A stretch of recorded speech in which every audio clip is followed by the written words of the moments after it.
Hello friends, welcome to SSC coaching centre. दोस्तों, आज के वीडियो में गणित के कुछ इंपॉर्टेंट प्रश्न हैं और सभी प्रश्न अनुपात से रिलेटेड हैं। तो आज के वीडियो में हम अनुपात वाले प्रश्न सीखेंगे। तो चलिए स्टार्ट करते हैं। पहला सवाल है, एक दुकान में पेंसिल, पेन तथा कॉपियां, क्या क्या चीज?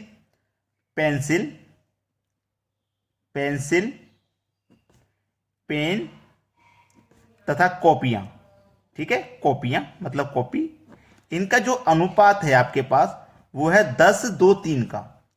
10:2:3 का ये अनुपात है। ठीक है, अनुपात में है। यदि दुकान में 120 पेंसिल हों, कितनी पेंसिल हो? 120 पेंसिल हो दुकान में, तो कॉपियों की संख्या कितनी है? देखो, दुकान में कितनी पेंसिल है? 120, और अनुपात में कितनी पेंसिल है? 10। तो इस पेंसिल में अनुपात के पेंसिल से आप डिवाइड कर दोगे। ठीक है, 0 से 0 गया तो 12 बार में ये कट जाएगा। मतलब 12 बार में कट गया ना, तो 12 कमल पे आप 3 से करो, यानी कि कॉपी के अनुपात से करो तो 12 त्रिका 36, मतलब 36 कॉपी हैं। पेन के अनुपात से करो 12 दूनी का 24, मतलब पेन 24 हैं। और पेन के अनुपात से कर दो आप, पेन के अनुपात से कर दो पेंसिल के से, तो 10 12 कमल पे 10 से कर देंगे तो 120 पेंसिल है। आपने क्या किया, तीनों का अलग अलग निकाल लिया। अब जो पूछा है वो बता दीजिए। आपसे पूछा है कॉपियों की संख्या कितनी है? कॉपियों की संख्या कितनी है? 36, 36 है। कॉपियों की संख्या कितनी है भाई? 36। यानी कि पहला ऑप्शन आपके सवाल का बिल्कुल सही जवाब है। क्लियर हो गया ना सभी को? अब देखते हैं अगला सवाल। अगला प्रश्न है, यदि तीन संख्याओं का अनुपात 3:2:1 है और उनके योग का आधा 72 है, तो सबसे छोटी संख्या का वर्ग क्या है? बहुत अच्छा सवाल। तीन संख्याओं का अनुपात 3:2:1 है। तीन संख्याओं का अनुपात, पहली संख्या, दूसरी संख्या और तीसरी संख्या का जो अनुपात है वो है 3:2:1। यही तो है। ठीक है, बोला है उनके योग का आधा 72 है। योग का आधा 72, आधा है ना 72। 72 जब आधा है तो योग कितना हो जाएगा भाई? 144 हो जाएगा। भाई 72 का दोगुना कर दो 144, क्योंकि 144 का आधा किया गया है 72। 2 सत्ते 14, 2 दूने का 4, आधा 72 है, तो इसका मतलब योग 144 होगा। क्लियर है ना इतनी बात? जब आधा 72 है तो पूरा आपका 144 होगा। तो 144 है वो पूरी संख्या, ये हमें पता लग गई।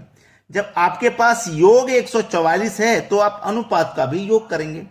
3 2 5 और 1 6, तो इस योग में अनुपात के योग से डिवाइड कर देंगे आप, तो कटेगा 6 दूने का 12, 2 बचेगा 24, 6 चौके 24, 24 बार में गया।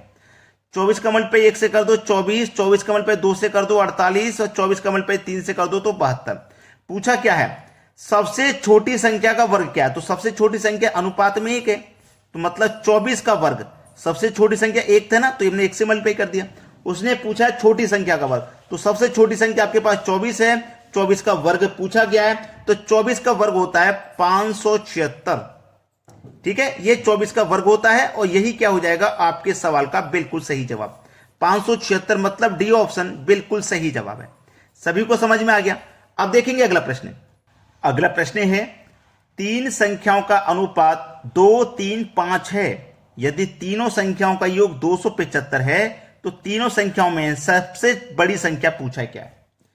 तीन संख्या, पहली संख्या, दूसरी संख्या और ये तीसरी संख्या, इनका अनुपात है आपके पास 2:3:5। ठीक है, ये अनुपात है आपके पास।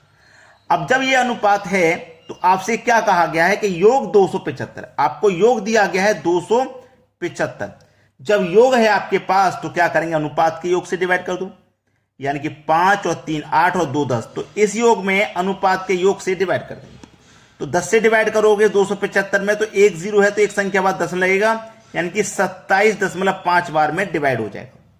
पूछा है तीनों संख्याओं में से सबसे बड़ी संख्या है। जो अनुपात में बड़ा होगा वही संख्या बड़ी होगी। अनुपात में बड़ा है 5, तो यह संख्या सबसे बड़ी है। तो 5 का मल्टीप्लाई आप 27.5 से कर दीजिए, आंसर आ जाएगा। 5 बचे 25 का 5, कैरी का 2, एक संख्या बाद दशमलव है ना, तो यहां दशमलव लगेगा, कैरी का 2 हो गया।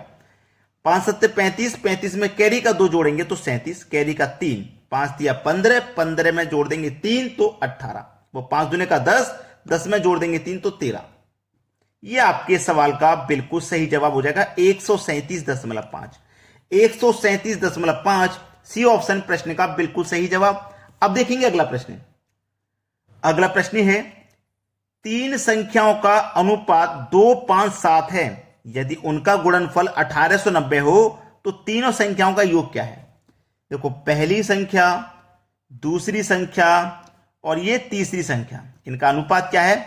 2:5:7। और इन तीनों संख्याओं का जो गुणनफल है ना, वो है 1890।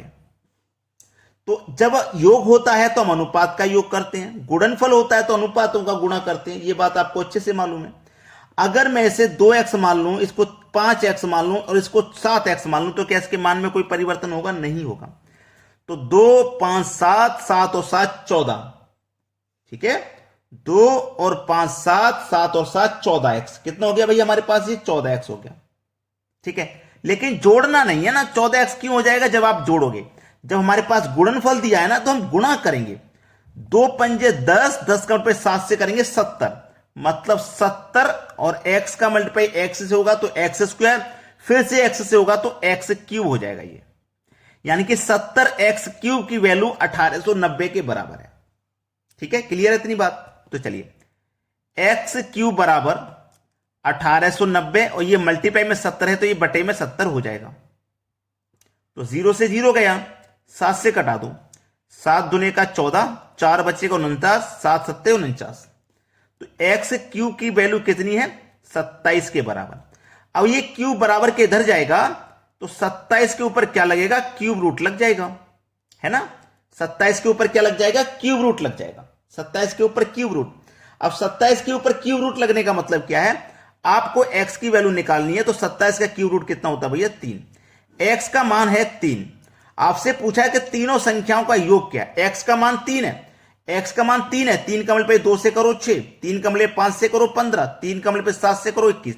सभी का क्या कर लो? योग कर लो भाई।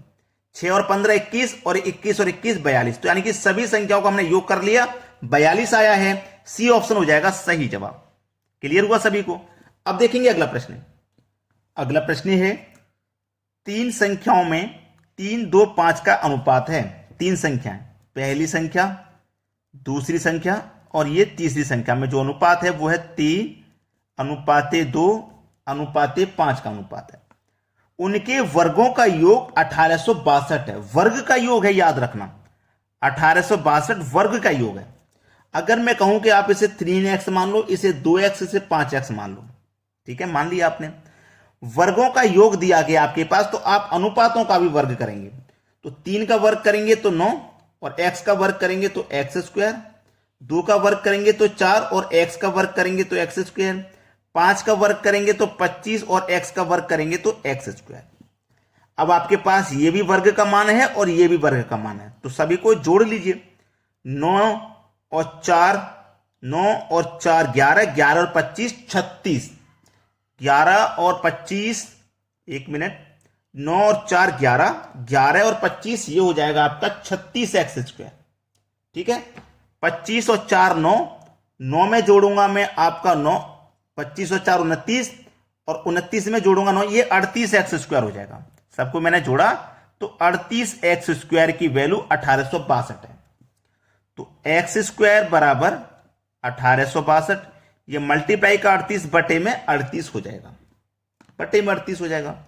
38 से आप इसे काटोगे तो ये 49 बार में कट जाएगा।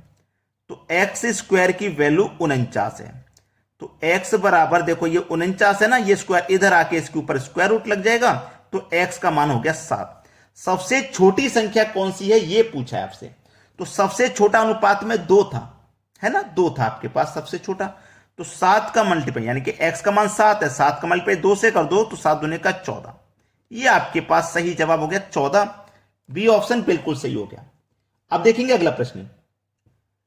अगला सवाल है, यदि 25,000 रुपए को ए, बी तथा सी में 1/10, 1/6, 1/15 के अनुपात में बांटा जाए तो सी को क्या मिलेगा? देखो, ए, बी और सी, इनका जो वैल्यू है वो 1/10 है, अनुपात में 1/6, अनुपात में 1/15 है। लेकिन ये गलत वैल्यू है, क्योंकि अनुपात कभी भी बटे की फॉर्म में नहीं होता, आपको इसे सही बनाना है।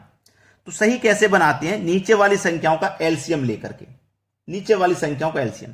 तो 10, 6 और 15 का एलसीएम लूंगा मैं, तो इनका जो एलसीएम आ जाएगा वो आ जाएगा 30। अब 10 से कटा दो 30 को तो 3 बार में, 3 का मल्टीप्लाई 1 से करोगे 3। 6 से कटाओगे 30 को 5 बार में, 5 का मल्टीप्लाई 1 से करोगे 5। 15 से कटाओगे 30 को 2 बार में, 2 1 कम 2। अब ये सही अनुपात है, अब ये जो अनुपात है वो सही है। ठीक है, 25,000 रुपए को, रुपयों का योग है आपके पास 25,000। जब योग है तो आप अनुपात का भी योग करेंगे, 3 और 5 8, 8 और 2 10। 0 से 0 कट जाएगा, बचेगा कितना? 2500। 2500 बचा। पूछा गया सी को क्या मिलेगा? सी का रेशियो कितना भाई? 2। तो 2500 का मल्टीप्लाई 2 से कर दो, 5000 हो जाएगा सीधा सीधा। ये आपके सवाल का बिल्कुल सही जवाब हो गया, बी ऑप्शन। अगर आपने लाइक नहीं किया अभी तक वीडियो को तो लाइक कर दो भाई, ठीक है, और शेयर नहीं किया तो शेयर कर दीजिए। ठीक है दोस्तों, धन्यवाद।